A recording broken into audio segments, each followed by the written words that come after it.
একটি শোক সংবাদ।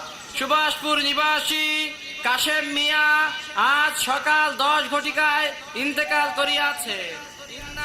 আহারে, প্রতিদিন কেউ না কেউ মরতাছে। ওই বেটা, একটা বুড়া বেটা মরে গেছে, এটা নিয়ে এত চিল্লাচিল্লি করার কি আছে? হুদাই মাইকিং কইরা কানের পর্দাটা গরম করে ফেলাইছে। ভাই, এত কড়া কথা কম কি ঠিক না? মানে তুমিও তো যে কোনো সময় মরে যাবার পারো না। তোর ওয়াজ নসিহত রাখ, মরা এত সহজ না। এখনো বিয়া শাদি করলাম না, পোলাপাইন হইল না, আর আমি মরে যাবো না?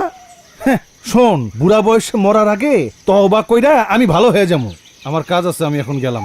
বিকেলবেলা জায়গা মতো চলে আসিস। জি ভাই। চিনি কি একটু বেশি দেয়া যায় না?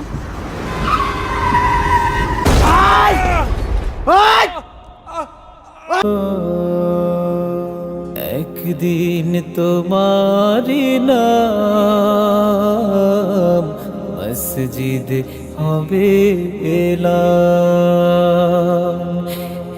একদিন তোমারি নাম মসজিদ হবে এলান।